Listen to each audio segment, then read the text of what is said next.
I spent the first 9 months of my first ever business sat in my mum's spare bedroom, watching my money deteriorate, my enthusiasm deteriorate, my confidence plummet, and just myself being in a position where I didn't know what I was going to do.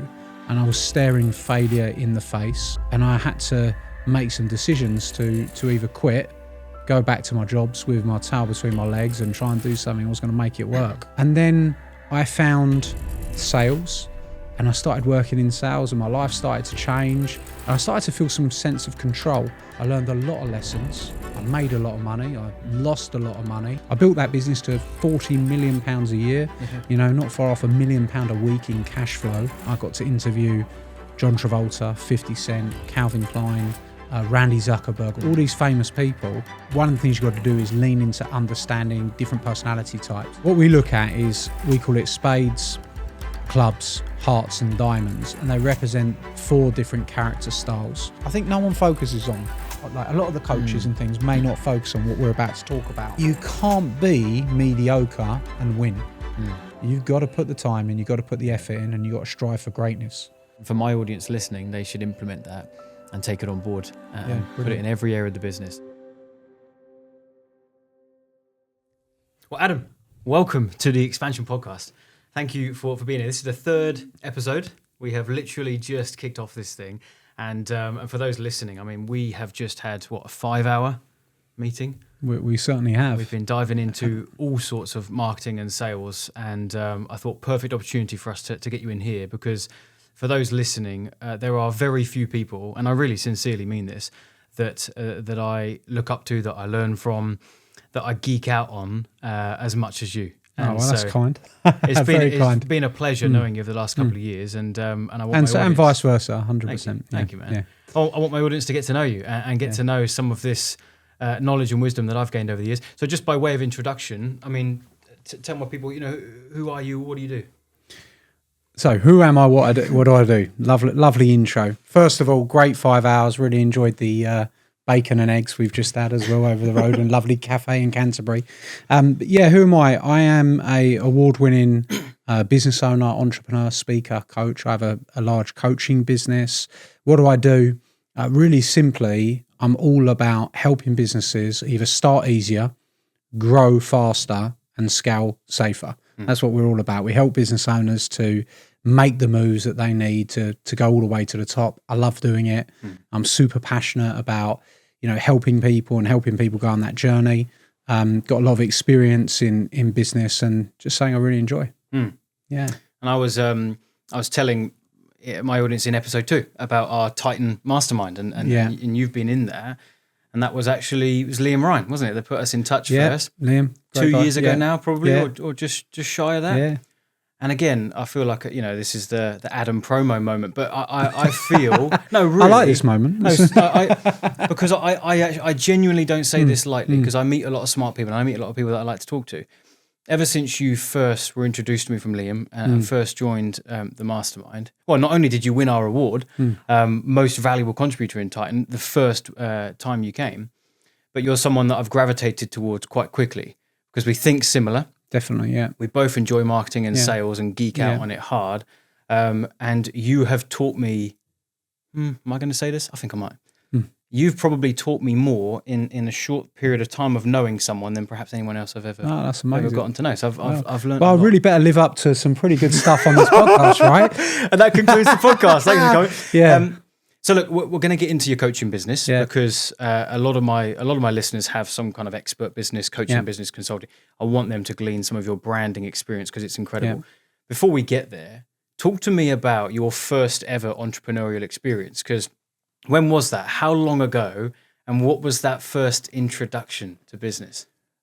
So my first introduction to business is actually seeing my mum run businesses, my dad run businesses, both of them run businesses to varying different degrees of success. I wasn't that kid that sold sweets in the playground or did anything like that, but I was definitely someone that wanted more and wanted to do more in my life and had ambitions. And I think a lot of that stems from the fact that when I was growing up, we were at one point very, very wealthy.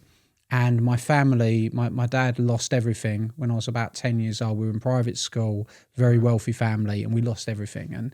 And literally I went from being in a huge 6-bedroom, detached, beautiful place in a private school, going to school with a briefcase and a cap, you know, being that at private school, to being in a transport caff, living in the back of a transport caff with my mum, my 2 brothers in a 2-bedroom transport caff. And I'd had a lot of money, had a really comfortable lifestyle, and then it all got took away. Right. And I think that definitely left an impression on me where I wanted to be more, become more, do more, and just left something there. And I didn't really, this is the thing, like a lot of people, I had no idea how to put the pieces together of becoming more. And it's a real journey, isn't it? And I think that often people overlook that part of the journey, but I didn't know how I was going to do good things. And in fact, I was really awful at school, and I left school with 1 GCSE, completely failing in all the different subjects. I worked in menial jobs. I worked with my dad in building. And look, you know, there's some things I'm good at. There's some things I'm definitely not good at. And putting pictures up on the wall and doing DIY is definitely not my bag. My dad was a builder. My brothers were. I was rubbish at that kind of stuff. So I sort of didn't really know what I was doing. I worked as a builder, sucked at that. I went and worked at KFC, believe it or not, and sucked at that. And I went all these different areas in jobs, and I just couldn't put it together, and I didn't really know what I was doing. And then I found sales, and I started working in sales, and my life started to change, and I started to feel some sense of control. Right. For the first time in my life, I was able to control how much money I earned and how much I grew. And it led me on a path and a journey that I started to build my confidence, learn more about sales. And through that, age 25, and this is fast forwarding a lot, I made the decision to start my first ever business. And when I started that first ever business, I'd done a lot of personal development. I'd been into, you know, watching the courses, all these different things, reading the books, thought it was going to be easy. And actually it was very, very, very hard. I spent the first 9 months of my first ever business, sat in my mum's spare bedroom, watching my money deteriorate, my enthusiasm deteriorate, my confidence plummet, and just myself being in a position where I didn't know what I was going to do. And I was staring failure in the face. And I had to make some decisions to either quit, go back to my jobs with my tail between my legs and try and do something that was going to make it work.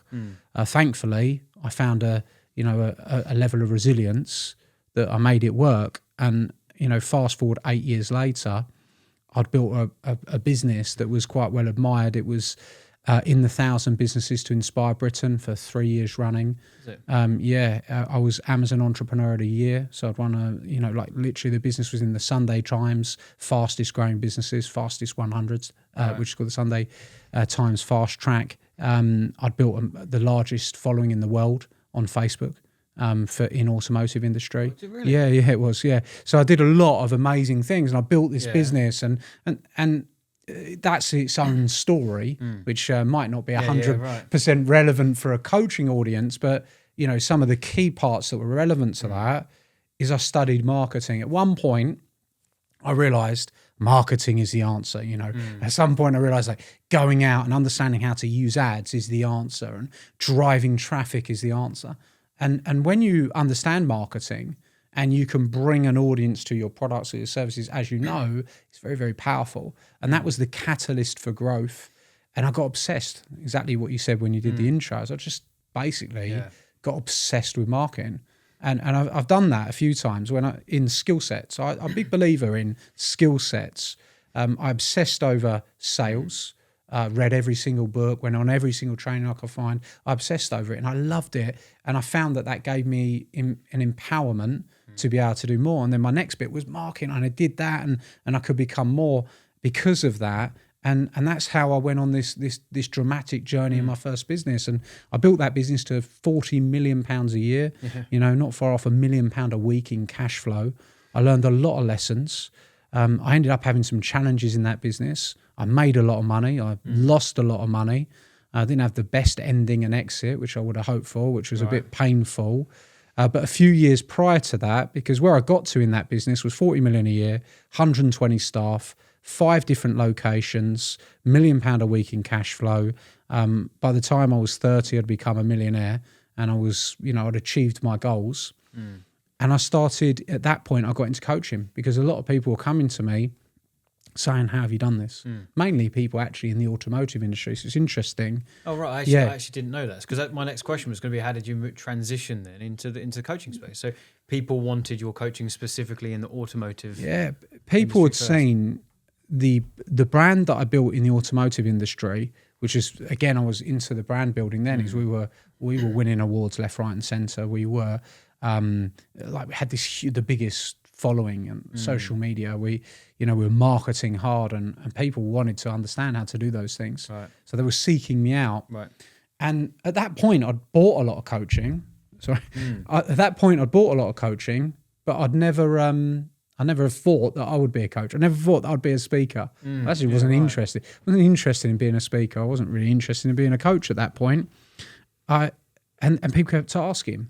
And then I decided to give it a go, and I started working with a guy in the automotive industry, and he was a great student, because there are great students, right? He was a great student, and he started to achieve great things. I thought, wow, this is awesome. I think this happens to people. I know that you've got a lot of coaches in your audience. This happens to people. Is there a shift in someone when you start helping someone and you actually see them release some potential, or you see them able to go to a new level because of something that you did for them? Yeah, right. It gives you that great sense of fulfillment. And then when you have that sense of fulfillment, it's just like, I actually like doing this. And it's so different to a lot of other work that you're like, oh, well, what if I could actually do this? And I started to really get bit by the bug, and some of the people that I'd been coached by myself started saying, do you want to come and speak about your experiences? So I started speaking, and I just made this decision, like, I really like doing this. This is what I want to do. And I thought, do I want to be selling cars in Essex or in Surrey and all these places? Or do I want to be going around the world helping people, hanging out, doing cool stuff? And I decided to change the route I was going down, which actually a lot of people at the time thought was insane. A lot of people thought it was crazy. My other half at the time thought I was crazy. I'm like, what are you talking about? What do you want to do? You want to coach people? Are you crazy? You want to be a speaker? What do you want to be a speaker for? A lot of people don't understand it, do they? And I made that transition, and it's the best thing I ever did. Yeah, right. It was the best thing I ever did. I absolutely love it. I've got more fulfillment out of it. I enjoy it. I don't want to do anything else. And I just love it. So you started dabbling in the coaching space while you still had business. It wasn't you've let that one go. No. I started a couple of years before I came out of the automotive business. That's pretty much what helped me make the decision, because I was coaching for about 2 years. I had a coaching business. I was speaking, doing keynote talks, and I was doing really well. And I thought, you know what?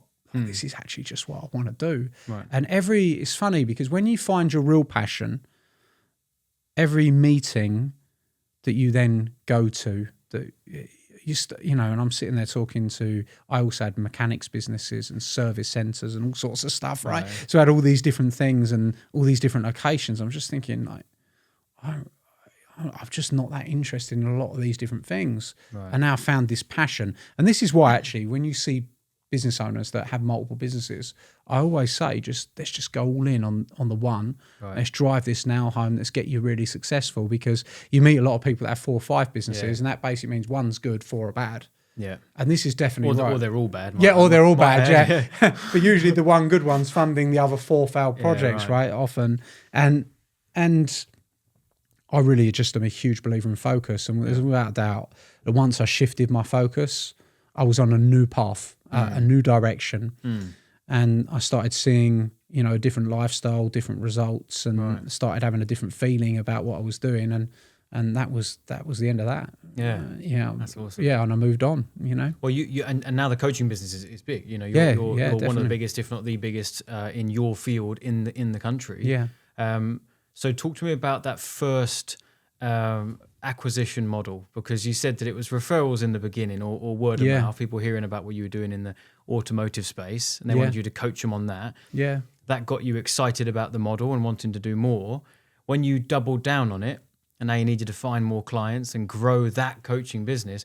What was that? Can you think back? It was 2016, wasn't it? Yeah, of course. It's so funny because I've done so many different interviews, and most of the interviews I've ever done, I've never gone deep into this part. Yeah. It's always the other parts. But because this is all about coaching, so I find it actually quite interesting and to talk about, because there'll be a lot of people that want to acquire clients and grow. Yeah. I started the coaching business, and I started coaching, and I had an offer for business owners, specifically automotives. It was a very casual offer. Yeah, I'll coach you on your business. It was £2,500 a month. Yeah. You know, I took on 5 or 6 clients that was working with that space. I was getting them amazing results. And the justification was simple. Look, if you just sell 1 more car a month, you're going to make your money back. Yeah. Well, look, I can probably show you how to sell 100 more a month. So it was quite a simple offer, right? Yeah, right. You know, it's like just a results-based offer. And I started working in that area. And then I made a decision that, you know, I'm going to do more of this. And then I started speaking. So what actually happened was I took those coaching clients on. I had a coaching company that had coached me on the growth, helped me with my business in terms of the growth. And they started saying, do you want to speak? Right. So I go out and I start speaking for them.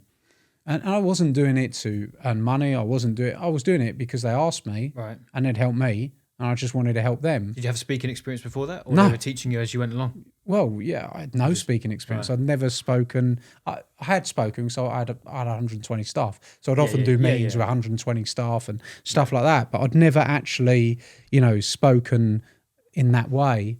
And I started getting up and sharing, and people were quite refreshed with some of the approaches that I had because they were different. They could also see the sort of stuff I was doing, and they started responding. So all of a sudden, I started to get a lot of different businesses that wanted to work with me. And then as I started to work with those different businesses, you know, I've got like a quantity surveyor business that now wants to work with me. And what I've realised is the reality is it doesn't matter if you're a surveyor business, doesn't matter if you're an automotive business. The principles are actually the same. We've got to build a brand. We've got to build an inquiry flow, a marketing flow. We've got to have a sales process that works. And we've got to manage the operations of a business, very simply. So I started working with people like quantity surveyors, and then it was an estate agent, and then it was a travel agent. And the amount of success that I had early was, to be honest, insane. You know, like it was crazy, the amount of success that I was having with people, especially when it was super small. You know, I was doing these small events with all these different business owners, and they're just doing what I told them to do. Like I was doing really, you know, which is awesome, right? It doesn't always happen in coaching, but they were awesome. And we started to get these results, and I was excited. They were excited, and I just wanted to be in that world. So then I started to do my own events. I thought, well, you know, the next natural stage is to do our own event. So in June the 24th, 2016, I held my first ever event. It was the first ever event I had. It was in London. We had about 80 people turn up to that event. I sold tickets. I did it. First event? Yeah. 80 people? Yeah, I sold about 80 tickets, you know. And it was mainly just me. And again, this is quite from a business principle perspective.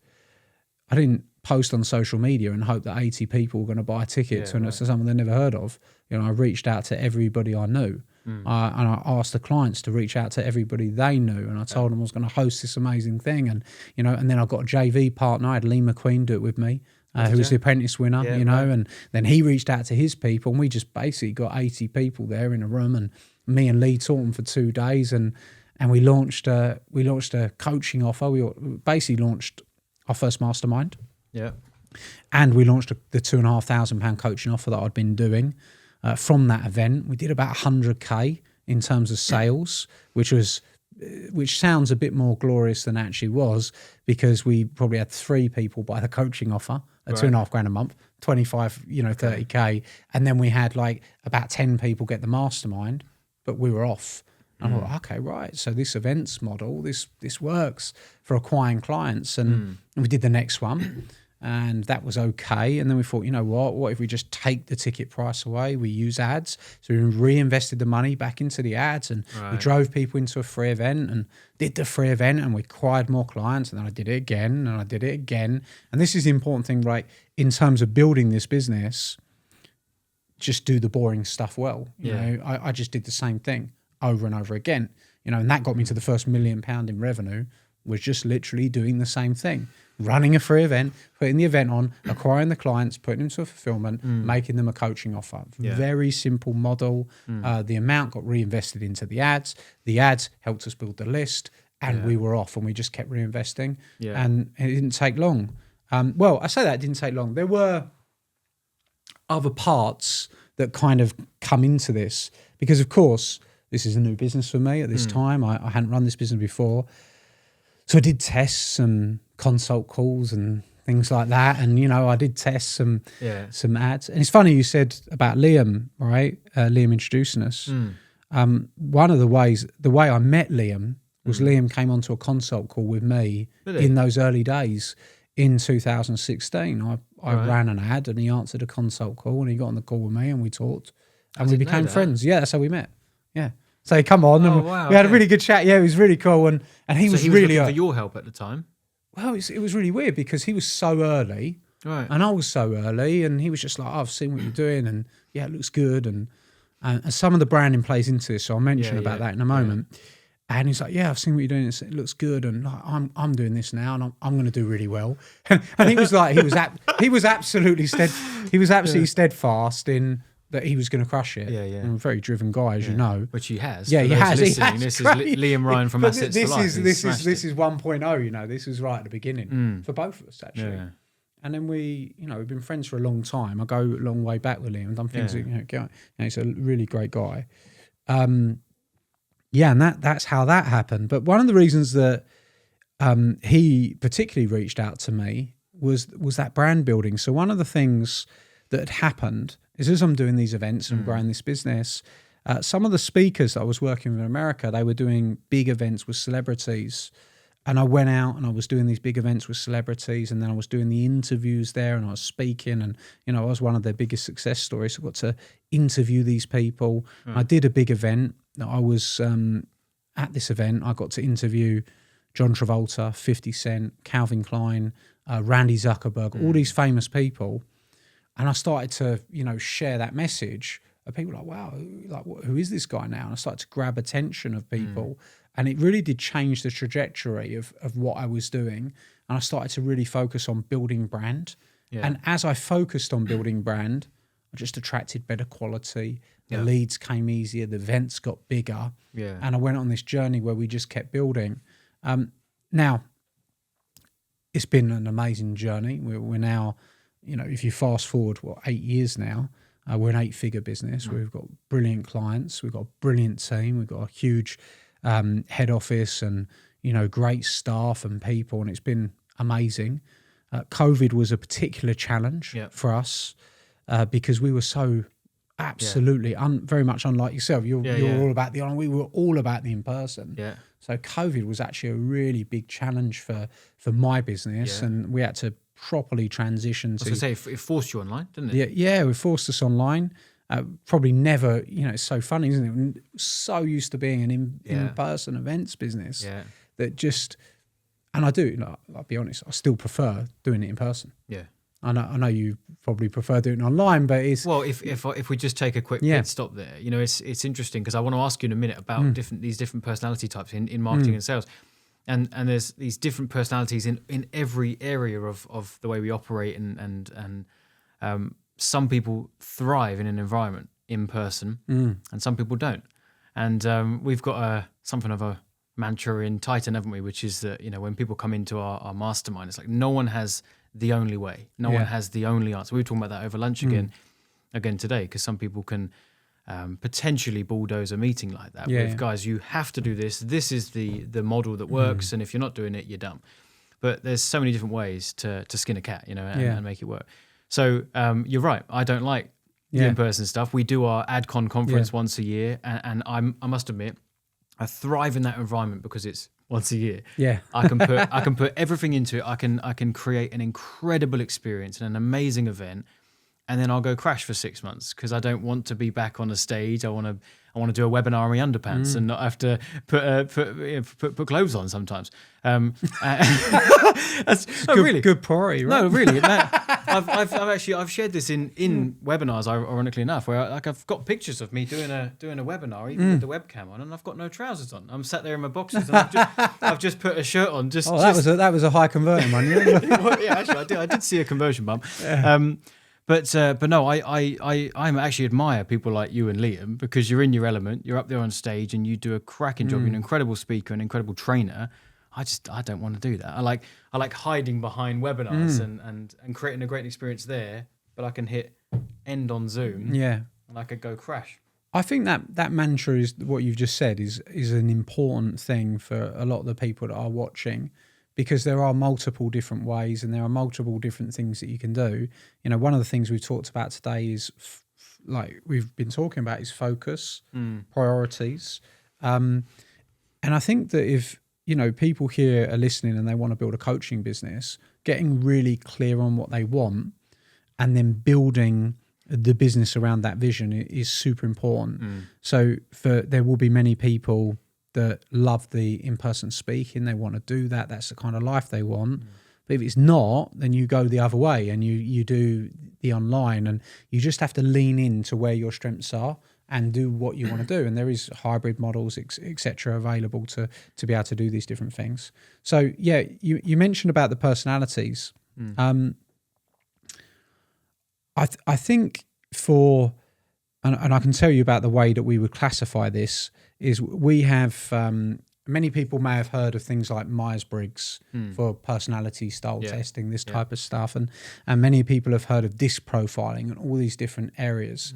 One of the things that underpins speaking, especially speaking from stage, messaging, and really being able to create powerful messaging for your audience is understanding the different personalities of the people you're speaking to.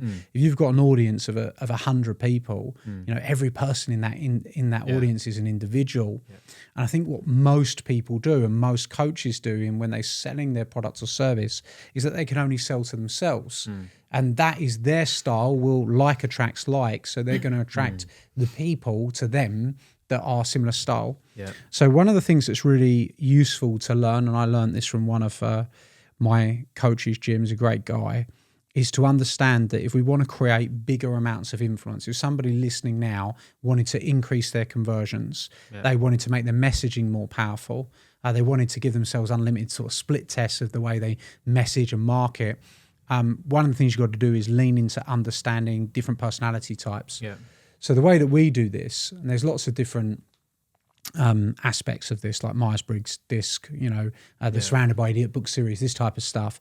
But what we look at is, we call it spades, clubs, hearts and diamonds, and they represent 4 different character styles. And by the way, before you get into it, where did you originally get this from, or did you? So originally Jim Francis, who is, you know, he works with me now. He's a great coach of ours. He's an incredible guy. He's been in the industry for 40 years. I think he's built 17 different seminar companies, and the foundations of the seminar businesses and coaching businesses that he's built is the ability to communicate with all different people in audiences. By the way, you can use these strategies on a webinar. You can use this in your marketing. You can use it in a VSL. You can use it speaking on stage. Since you taught this to me, well, you've shared it now at our Titan Mastermind. You also shared it at our Expansion Mastermind. And my groups loved it, and so did I. And I've been implementing it in every area now. You're going to share it in a second because I've butt in, but we use it not only in our marketing, we use it in our sales, and we use it in our delivery, which I'm sure you'll talk about. It's like making sure that you deliver for the different person. So anyway, please tell us what they are, because it's incredible.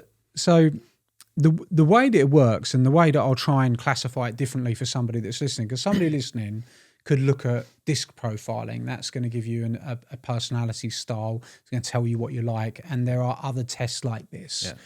Where we use it differently is about understanding character traits. So if you look at a character in your audience, online, offline, VSL, webinar, whatever it is, on stage, and you look at those characters in the room, everybody's different, but they typically will fall into one of 4 categories. They will either fall into the category of, we'll call a spade category, which is somebody that is obsessed with, they want to win. And the only thing they want to do is win. They have to win. They hate to lose. So this is like their primary driver. Now, this type of person, somebody that is very, very fast paced, right? So they go very quickly. They're fast on their decision making. They take actions quickly. They're hyper competitive, right? Absolutely hyper competitive. There's somebody very driven, and super, typically it's very entrepreneurial. So this is your type of spade character. Someone like this has this priority around winning. And the way that you can tell a spade, is this is someone, if they're in a queue, they're probably going to get very frustrated. They hate being short on time. They want to move fast. They want to get things done quickly. Yeah. So really want to make sure that they do things quickly. They don't value relationships as much as they value time. So they really value time, and they really value doing things fast, and they value winning. So this type of person's the spade character. And when you are talking to an audience, whether that is you're speaking on stage, on a webinar, whatever it is, you have to communicate to these people quickly, because they're short on patience, and they are usually pretty successful in their lives. So they have a strong mentality. They're what we call internally referenced. And what that means is, I don't care what you're doing, I'm going to do what I want. Right. So because they're internally referenced, they're actually quite hard to influence, because they are the person that's influencing them, not somebody else. Right. Now, when we understand this, what it allows us to do is to realize that we recognize that there are people out there, and we can talk and we can communicate to these people. So I'll give you an example. Yep. If someone was watching your VSL or your webinar, you're going to want to talk to these people quickly and say, hey, look, you want to win. I have no doubt you want to win, and you want to win fast. And if you don't want to waste time, you want to get amazing results quickly, this is why you need to listen very carefully about what we're going to say. Now you've got their attention, right? So you've called that person's attention, bang. Yeah. You always speak to those characters first, because they'll be the first people to leave. Interesting. Yeah, okay. So that's like your spades. Yeah. Now, your clubs are the other side. So it's all really links very closely to the left brain principles and the right brain principles. So the right brain being creative, being fast-paced, that's your spades, that's your diamonds, and the left brain being your analytical, detail-orientated, focused areas, and that's your clubs and your hearts, okay? So your clubs are also internally referenced. Which that means is my opinion is the one that matters. Right. I will analyze the data, and I will come to the decision and the conclusion. Right. So that's the way they like to operate. Right. This is somebody that needs lots of evidence, lots of proof, lots of detail to make decisions. So the more detail, the more proof, the more evidence you can give this person, they are going to consume that, and they're going to want to see that. They're the sort of person that is going to notice a spelling mistake in your presentation, if there is one there, right? They're the sort of person that's going to say to you, you shared that case study of Sally. I would like to know, where's Sally based? What does Sally do? Can I have Sally's number? Sally? Can I have Sally's number? I'd like to call Sally. It's like, and the reality is they'd probably call Sally, find out everything was perfect, and they'd still want to ask 850 more questions about whether that was right for them or not. Right. So this is somebody that is very analytical. And when we talk about, just to pause there for a second, when we talk about logical buyers versus emotional buyers, this is that, right? Oh, 100%. The clubs are the people that they're not going to get hyped up. They're not going to be sold on just a story. They'll say, okay, the story sounded great, but I want to see the stack. I want to see exactly what I'm getting. Yeah. And what are the bonuses and what's the value. Those are the clubs, right? Yeah, absolutely. Absolutely club-based. Now, the important thing to understand is that they are slow-paced. So they don't want to make fast decisions. They want to make decisions slowly, right? So on the basis of their slow pace, they're internally referenced. Right. Now, why do people need to know this? And the people are listening like, okay, well, this sounds interesting, but why do I need this? Yeah. Right? Well, the reason people need to understand this, if you're a coach, a consultant, a speaker, if you're speaking to groups of people especially, this can help you to communicate. Now you go, but Adam, I'm not really speaking to groups of people. Well, the reality is, if you you're are. running ads, You are. you're running YouTube videos, you're doing these things, you're speaking Yes. to groups of people, right? So we need to understand that, especially in today's world. Even text-based copywriting. Yeah. Even in there, you Yeah. know. So even if you're not on 100%. camera, it plugs itself into every area of your market. Every year, absolutely. So the reason you want to understand this stuff and understand how this works and why it can empower someone that's listening is because this can feed into their sales process, their marketing process, their speaking, their communication, their influence, and it can really allow them to get better results quickly, which is really amazing. So it's really, really cool. Now, the club person is somebody, they're gonna be data driven, analytical, detail orientated, and there's a way to feed the club. There's a way to feed the spade. So you have to feed the clubs, feed the spades. So the way that you feed the club is, look, I appreciate that you want this on a step-by-step basis. The fact that our system is step-by-step, do you like that? Do you prefer that? So you're giving them the opportunity, you know, to really go there. You know, I'm sure you want a process that creates guaranteed results for you. I'm sure you want to get proven results for you. So there's ways that we can rechange our language and the way we communicate depending on who we're actually speaking to. Yeah. And you can feed the club what they need to make the decision, which empowers you in an influence perspective. And then we go to the other ones. I'll go a bit quicker, right? For you, you know, your diamond. I love the diamonds. The diamonds are your fun. Their primary driver is they want to have fun. They hate to be bored. Now, the thing about the diamonds is your diamond is that person that's got the 4 businesses. And why they got 4 businesses? Because it's so much fun to start businesses. But they can't finish anything, right? So they've got grasshopper syndrome. They're jumping around all the time, different things. The diamond, you say, hey, John, should we go to Las Vegas tonight? If you're a diamond, like, why not? Let's go. If you're a club, you're like, well, where would we fly from? What airport would it be? How much are the tickets? How much are the tickets? Where will we stay when we get there? You know, how are we going to make sure that, you know, everything's okay? And, you know, I really need the details in order to analyze this. So they're going to need to analyze every detail. The diamond's like, yeah, let's go. Yeah. You know, so you've got different types of personalities. And you can always tell a club, and you can always, when you get really good at this, you can tell who a club is, you can tell who a diamond is. You know, a diamond, someone's really fun, they're in your audience, they've probably got pink hair. Because why you like with have? You go, you like having fun, don't you? Yeah, I do. Yeah, I thought you did. But it's really clear because, you know, they're extroverted, they're fun, they're, you know, and I will come to the caveats to all this in a moment, which is important to understand. So what else have they got as well as pink hair? Right, pink hair. You know, your diamond's going to be the person wearing your, you know, your real jazzy shirt or your real jazzy jumper, and you know, it's going to be that person that's really like, they want to pop in a crowd. Yeah. Okay. And they want to be usually the life and soul of the party, and they love having fun. They hate, you know, they love it. That's what they want to do. They don't want to be bored. So they're like that. They're very fast paced. Now, the problem with a diamond from a coaching perspective, this coach is listening, yes, fine. Problem with diamond is they're the first person to buy, but they're also the first person to cancel. Right. Because they get very emotionally driven and very hyped up, and they go, oh my God, what have I done? Oh, and they don't like sticking at things. Right. So that can cause you some problems sometimes. And this is how. So why does that matter? Someone listening like, well, why does that matter to me? I'm a coach. Yeah. Well, you need to, when you sell your program, but you have to remember when you execute your program, you want to show people how to win. You want to show them how to do it step by step, and you want to show them how to have fun doing it. Yep. Now we're talking to all people in the program, right? We're talking to the 3 personality styles. Yeah, that's great. And that really allows us to vary up our delivery. It allows us to communicate to the different learning styles.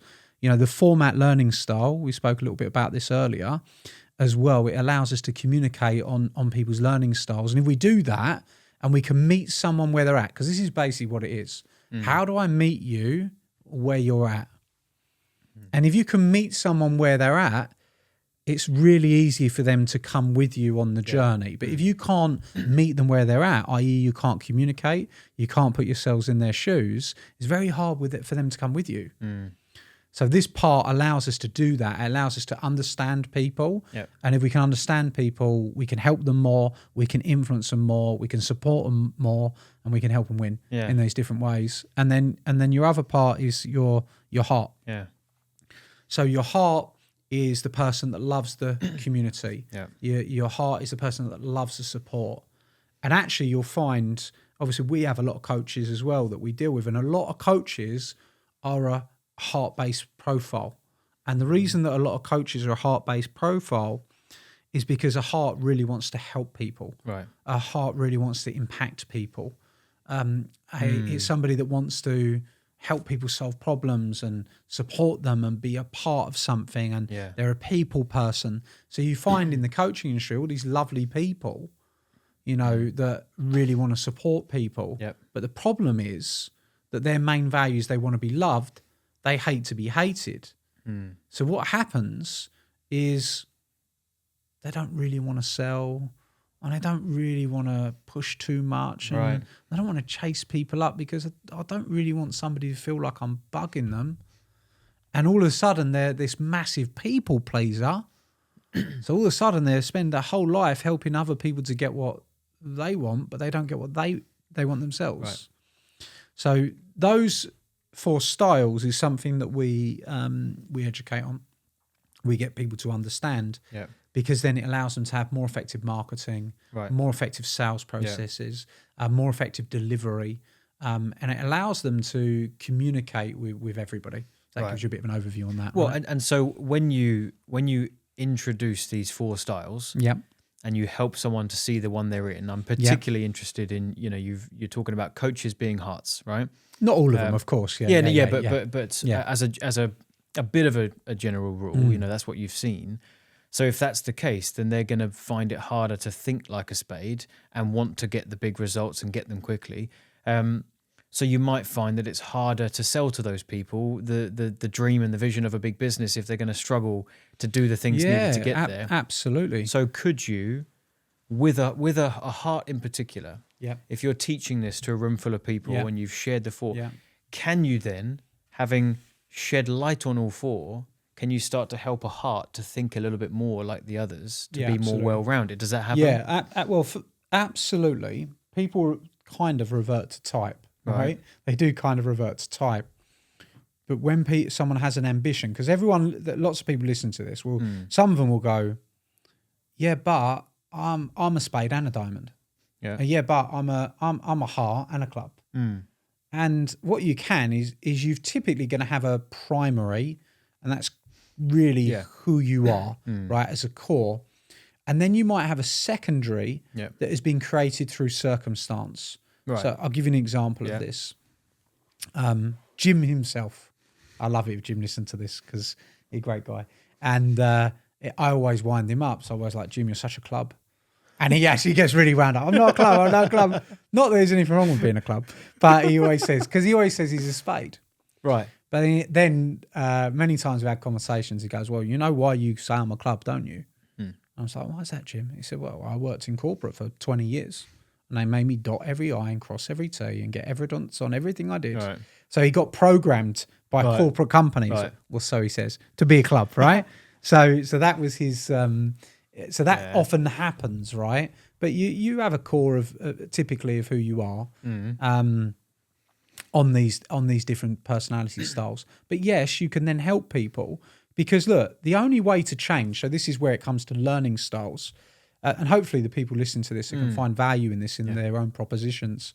But when it comes to learning styles, the way somebody learns is they have to first become aware, right? So you have to become aware, and by becoming aware that this is actually how I am and this is why I am like that, then they can make some different decisions based on change. Right. But what typically happens is people try to teach someone a certain way, but they don't get that person to actually look at themselves and reflect on themselves. So then what happens is this person feels confused and feels conflicted. Like, I want to do this. John, I know you're telling me to do that, and I do want to do it, but I just can't do it. Right. And they don't know why they can't do it. Right. But then I could say, well, I know you're saying that you can't do it yet, but once you understand why this conflict is coming up, we can now change this behavior to allow you to do something different to get something different. Right. So what we can then do is link the learning style to their self-awareness to help them create a better result within their business. And this expands way past even just marketing and sales. This is leadership as well. How do you manage people? How do you motivate people? How do you build a team? Yeah. You know, and we use this as a reference point for human communication, basically, you know, which is interesting, right?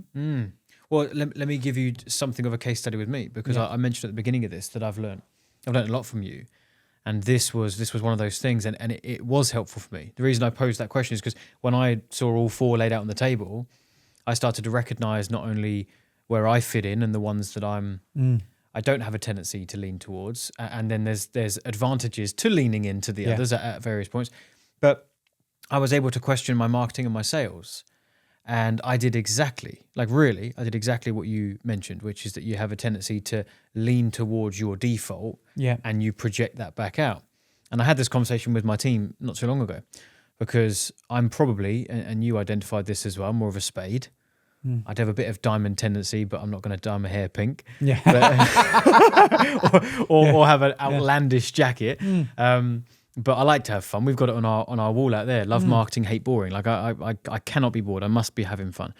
But my primary, as you pointed out, would be a spade. Anyway, the way I saw this working out in my marketing, my sales, is I looked, and once I realized this, I mean, it's like a revelation. I looked at my marketing and I went, I only speak to the go-getters that want to make a lot of money as quickly as possible. Yeah. And I realized that was what I was doing. And I assessed all of my marketing material and all my hooks, because, you know, one of my primary business is helping coaches to scale their business. But well, obviously I would jazz it up and make it sound sexier than this, but the primary hook would be I'm helping coaches to get to 20K a month as quickly as possible. And everything was about the money. Everything's about speed. And when I realized what you were saying, I started to assess that, man, I'm cutting out a big portion of this coaching industry that might need/want my help. But I've almost disqualified them because my messaging and marketing is so aggressive in one direction. And it's been very helpful for me. And then I started to assess more of my competitors. This is this could be a whole nother topic of, I know again, we're very similar in this, that we learn best by modeling other people and watching what they do as opposed to even just listening to them. I watch. So I look at my competition. I start to notice it there. I won't say who it is, but there's another chap who's got a business very similar to mine. I know what you're going to say. Slightly bigger. Yeah. But I watched his marketing and I was like, actually, he very rarely even talks about the money. No. He actually talks a lot about the heart, a lot about the impact you're going to have and how far-reaching your message is going to go. Yeah. And then I started to see it. So for those that are listening, I really hope that they caught this. But this idea of understanding these four then needs to be implemented in every area of your business. Yeah, and you know, when it comes to pitching, right, offers, being sure to communicate that, you know, for example, heart.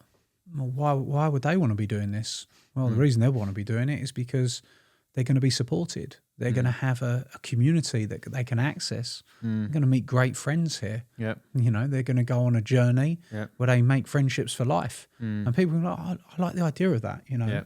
And I actually value that more than money. It would be nice. Because what is your biggest, as a coaching business, I actually really like talking about this topic because it's not something I talk about that much. Yeah. But of course, there's something that I obsess over in private, but not necessarily in public, right? But the thing about a coaching business and building a coaching business is that, you know, there are so many different people out there that need different help in different ways.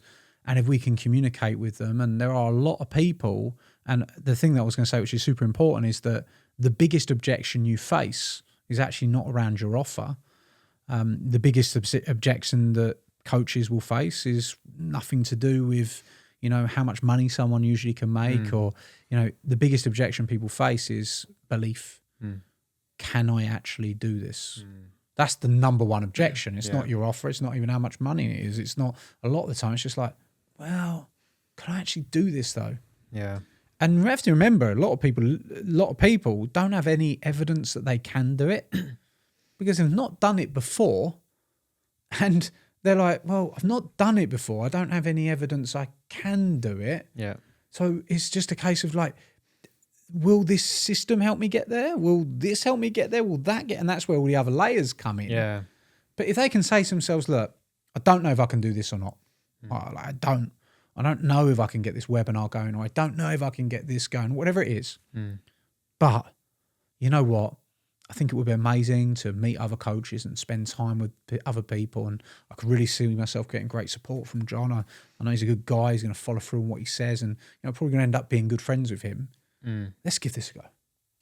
It's like, that's the intangible. So we've got tangible benefit versus intangible benefit. So you talk about this in assets, in selling businesses. You have actual assets, you have, tangible assets, intangible assets. It's the same with your offer. Your offer will have tangible benefits and tangible, actionable things that you can hold in your hand, but have the intangible as well. I think a lot of people don't consider that when building their offers. And this is why understanding of human communication is critical in creating better results. Yeah, no, this is great. And I hadn't planned on us going this deep on this topic, but now we're here. I actually want to stay here because I think this stuff is great. So can we talk a little bit to everything we've just discussed, these 4 personality types and how it plays out? We've touched on it in marketing now a few times. Back end delivery. Yeah, I'd like you to touch on that, because once someone has crossed over into being a client, no matter what business, we've got so many people listening to this podcast, and we've got a variety of industries. They're service providers, they're coaches, they sell a course, they have an agency, they're a consultant. Well, once they land the client, we need to factor in these personality styles in how we keep everyone happy and how we increase success rate with everyone. Yeah. So can you talk to that? I will. And what I'll do is I'll take you back to when I was early in this coaching journey. So when I was early in this coaching journey, we go back to 2016. I'm early on. I'm building my first mastermind. I don't know anything of what I just said. I'm early on. I'm like mega spade. Right? I'm just Spade-tron, or whatever you want to call it. Like, that's all I am, right? And all I am is like, you are coming with me because we're going to win together. Yeah. You're coming with me because we're going to get results together, and that's it. And if anyone doesn't get results, I'm on them. I'm like, I'm a merge of Alex Ferguson, Simon Cowell, with massive discipline rolled into one, where I'm just like, you will do it. You will take action. You will make this happen, right? And driving home the results culture. Why? Because I built it in the way I'd want to receive it. Yeah. But we have to understand that we just did a talk about, very short, about these personality profiles. We have to understand that we're talking to different individuals, and these individuals also have learning styles. And the learning styles, just driving someone or telling someone what to do, is not going to get them to the results that you want them to get them to. And I see this all the time. I see this all the time. And people, and this is such a good thing. I think no one focuses on, like, a lot of the coaches and things may not focus on what we're about to talk about. Yeah. And I got a great client actually, and she asked me to take part in a trial of something that she was doing, and I went through it with her. And the detail that she was giving about what was going to happen and how it was going to happen, and this was the thing that we were going to do. And I'm just, as a spade, I'm sitting there, I'm just going, and you can see it. I'm like this in my face because I'm just like, and I've got to do what? And I've got to turn up to what? And this is going to take a lot of time, and I'm getting stressed out. And I'm like, when's this going to end? And I'm just in this weird place because the style that I am being communicated, I've got a club communicating to a spade style, and I'm feeling really uncomfortable about that communication style. Yeah. So, one, how we communicate when we're communicating with people is very, very important. But in your back-end delivery, what we have to understand is, let's say we've got a club, and a club's back-end delivery is going to be, this is step-by-step, this is detailed, this is framework, this angle links to this angle, links to this, links to that, this is the funnel thing, and this is the pathway, and this is the upway pathway, and the downway pathway, and the cross-sell, and the upsell, and here's a spreadsheet for this spreadsheet, so you can get this spreadsheet done with this spreadsheet and that spreadsheet. And all of a sudden, you're like, oh my God. Like, it's meant to be step-by-step, it's maze by maze. Because the club's overcomplicated something that can actually be pretty simple. Right. And, your heart doesn't have any systems. It's like, let's all get in a circle. Should we sing? You've got these different kind of, a Diamond didn't organise anything and they turned up like, hey, I'm here. And a Spades obsessed. So what you need to do is you're finding a balance of delivery that allows individuals to all thrive in your environment. And let's have a look at what would that look like. So what that might look like is we've got a step-by-step system that we can go through. So there is a plan. There is a model to follow. It's simple, it's easy, but it's modular. Great, okay, so we've got something tangible there. If you want fast results and you want quick wins, this is how you can get quick wins in 7 days, 14 days, 30 days. And this is our quick win module. So who's going to want to go there? Spades. Yeah, Spades. So we've got that there, okay? Oh, and this is our community support. This is where you can share your wins. This is where you can, you can converse together and talk about the amazing things. And this is our daily wins, weekly wins. These are our emotional wins. These are our mind shifts. Who's going to go there? That's your stand in your circle, sing a song hearts. Yeah, that's your hearts, right? And hey, these are our fun meetups. These are our, our competitions. These are and then all of a sudden what you've got is you've got a balanced program that people are going to enjoy being a part of and can thrive in. Yeah. Because you're catering for more than one style of person. So don't build it for you, build it for those that are being received, and that allows you to build something that actually, can be scalable because, I think I've heard you say you can't scale mess. And if you are trying to scale mess, but you also can't, it's very hard to just scale if you're just talking to 20% of people. You want to scale by involving bigger groups of people because you've probably seen it. There's some people that love your meetups and your stuff, but there's some people that just want to get into the detail, and some people that hate the meetups, but they just want the one-to-one coaching. Like, I don't even want to talk to anyone else. I want the result now, and I want coaching now, and give it to me right now. That, and that's the different types of people. So we have to create a balance that meets the individuals, and then we understood personality styles. There's also learning styles. We talked about this earlier in terms of a why learning style. Some people won't do anything unless they know why they should do it. Which is actually why I pre-framed this conversation. If you went back and listened to it, and I said, you're probably thinking, why do I need the personality styles? Well, because I know there's people that won't listen to me unless I tell them why they should listen. You've said it 4 or 5 times. Yeah, exactly. So this is something that then becomes ingrained in your communication. You then have your why, you have your what. Well, what are the personality styles in Adam? What are they? Okay. Well, how do they work? How does it actually work? And what if I don't use them?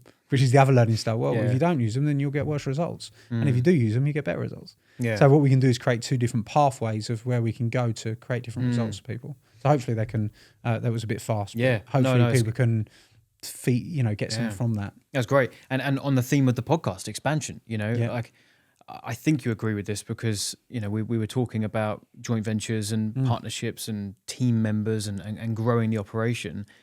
Interestingly, at the point where you realize that your marketing is kind of capped out because you're speaking to only one personality type, that's probably around about the time you're starting to grow and expand the business anyway. And you grow a team of people that can help you hit on those other personality types. Definitely. Because if you're growing a coaching program where, for us, we're primarily Spades, right? So that's our part. Well, we can keep growing that and we can try to move into some of the others, but we can also bring in other coaches, other team members who can help with those other ones, right? I know you've got a big team, we've got a big team, and amongst our teams will be a whole multitude of these different personality styles. People will, it's so funny because it's not funny, but it's people will think as coach number one that, people only buy into me, people only want me. But actually you'll find that some people that bought you actually way prefer your team than you. Because their pace is different. They might have bought into your brand, your success, your case studies, your proof, your evidence. But actually their learning style is way more detailed than the way that you do it. So they're going to want to talk to someone much more detailed, and that's your club, right? So you build you build your team around being able to work with these people. And it's the coaching industry, I love it. It's an amazing industry, but it is also an industry where no matter how good you are, and you know, I know you're exceptional, and I pride myself on being exceptional on delivery. I do everything I possibly can, but you still will get a balance of people. You are dealing with human individuals and human personalities where it can't be perfect, right, for everybody. But you must strive for excellence, right? And you know, and you're going to hit very good, right? There's no doubt, right? To be honest, and that's going to be helpful for people to really look at. I think people can't ignore this. So when do they need it? Is I think what you're almost saying. I think people need to improve their communication style from the beginning, because there are people that are going to get on a webinar next week. They're going to run a webinar for the first time. They spent this is what you probably see all the time, but you see this new coach, and they've put the time into the webinar, and they put the time into the slides, and they put the time into the offer, and they've built their product, and they spent all this time building this coaching program, and they think it's amazing. It's got the frameworks. They're excited about it, and then they get on the webinar and go, and then we do step 1. And when we do step 1, we will then move to step 2. And there is no charisma. There's no delivery. There's no communication. There's no ability to vary the style. And the one thing that can be the difference that makes a difference is the communication. Well, there's lots of things that are the difference that makes a difference. And that's the reality about this industry. This industry is the best in the world, in my opinion, because it's great margins. You're helping people. You're having a lot of fun doing it. But you can't be mediocre and win. You've got to put the time in, you've got to put the effort in, and you've got to strive for greatness.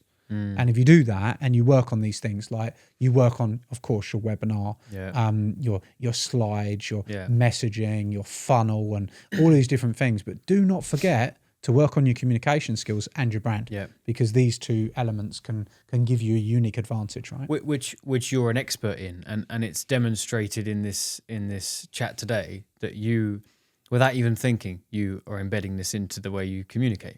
You just did it then when you were talking about how good this coaching industry is. You just said great margins, making lots of money, Spades. You're helping people, parts. I probably can't help it now. And you have a lot of fun doing it. Diamonds, like you bake it into everything you do. Yeah, which not even purposely anymore. No, I know you don't. No, you do it without thinking. Which I think you said it to me actually the other day when I was at the expansion. And you were like, but not on purpose, because Adam came to our expansion mastermind and did an incredible training. And I'm at the back of the room giggling to myself because I'm thinking, I'm watching everything you do. And he's in an environment, you're in an environment right now where there's nothing to sell. You've got nothing on offer. But you couldn't help yourself planting these seeds for things as if there was an offer coming. Do you know what it is I try to see through. And again, like I say, no one does it perfect, because this is the other thing about this industry, right? You know, you can't be great at everything. You have your areas of greatness, right? And the bits that you're really great at. Where am I great? I'm actually great in person. You know, you come to the event with me in person. It's great. You know, I'm not. But then we've got other people that we know that are, and you're great on YouTube. And there's lots of other people that are really great on YouTube. So I'm okay at it, but I don't put as much time and effort into the greatness. But what I do whenever I'm communicating is I'm trying to imagine the different people that I'm communicating with at all times. So that's what's running through my mind, is like, who's watching this? How do I reach them? You know, how do they feel now with where they are? And, you know, what do they say to themselves? And what do they want to see happening? So those three things from a kinesthetic perspective of how they feel and these different areas, I'm always trying to communicate with the different styles to be able to help them to see the message. Yeah, that's great. As we kind of bring this to a close, I've got two questions in closing. In keeping with the theme of this podcast, you are in a phase now, I know from our many hours of chatting, that you're in a phase of expansion again, scaling again. Why? Why do you want to expand? You've got a big business, you've made all the money, you've had a huge impact. Why do you now want to continuously scale and expand and get to the next level? Do you know what the funny thing is people think you care about money. Like, I actually don't care about money. I ain't not bothered. I've got what I've got now. I don't really need anything else. I'm really not that bothered. But what I do love is I love the challenge. I love winning, and I love creating something great. And I am really stimulated by a challenge. That's something that personally, I want to create something great. I want to create something amazing. I want to create something that's admired. I want to create something that helps people. I want to reach more people. I want to make more impact. And I want these things. And that's why, and I think, mate, and if I boiled that all down and I took it to the core, I love the challenge. Yeah. I actually love the challenge. And, it's not the easiest thing in the world to get to the levels that we're talking about. Yeah. But I do love it. I enjoy it. And I have fun doing it. Yeah. You're making me cry. Now you realise I'm going, so we're talking. But I do love it, and I love the challenge. And I find that this is a great challenge. And, and I love seeing these people grow and get helped and things. But it's a good question. And actually, I think it's a question that could stump a lot of people, because you can get lost into the day-to-day. But I'm definitely not lost in the day-to-day. My eye is on the bigger picture of where we're going and what I want to build. And the reason I do it is just because I love doing it, really. And I love that stimulation of challenge and pushing myself and trying to achieve, something great. Yeah. And last question. What is something that you are very excited about in your business right now as you look forward? What's on the horizon that is like really lighting you up? That's a really good question. There's lots of things that light me up. We're experiencing a lot of growth. We're helping a lot of businesses. The business is huge now. And the thing that I'm enjoying the most is I'm enjoying again, I sort of go back to the challenge, is the pursuit of excellence. Like, I love leveling up the programs, making the programs incredible. I love the results that we're creating. And I just love this brilliant business that we're building. And it is really looking like this actually is an exceptional business now. It's becoming an exceptional business. And I don't mean a business just for the vehicle making money. Yeah. I feel like this is becoming, we're on the cusp of really creating something quite special that can help a lot of businesses. And I love that. I love the building of that asset. And then there's that's the sort of macro, and the micro of that is the steps. And what I say about our business, we have a very clear, there's a few things from a cultural perspective, is that we have a clear core purpose. And I think this is a good thing for people to hear for their own businesses. What's your core purpose? Why do you exist? The reason we exist is because we know the failure rate of businesses is so high. Yeah. And if somebody has our help, the likelihood of failure dramatically reduces by working with us because of our expertise. So the reason we exist is to help businesses succeed and avoid the danger of failing. So always look at what's the core purpose. Look at what is the mission. The mission is we've created hundreds of 7-figure businesses now, as you have with your trainings and coaching. And our mission is, by 2030, I want to create 1,000 7-figure businesses. Help 1,000 businesses get to 7 figures. Yep. That means we'd have done £1 billion in collective revenue. So we the thing that excites me is finding those people. And then when I find them and I tell them, like literally, we've traveled the world to find you. We've, and now we got you. We're going to do this together. Yeah. And we're going on this journey. Like, I find it exciting. I just find it exciting. I find the whole thing just stimulating, exciting, and fun. Really. Yeah. Amazing. I love it. Adam, thank you for being here. Genuinely, thanks for your time today, and thanks for being on here. Yeah. What you've just shared, I think, is genuinely very profound. Yeah. And for my audience listening, they should implement that and take it on board and put it in every area of the business. So thanks for being here. Thanks for your time. I've loved it, and thank you for having me, mate. Love it. You're very welcome. Yeah. And for those listening, thank you very much for your time. I hope to see you on another episode of the Expansion Podcast.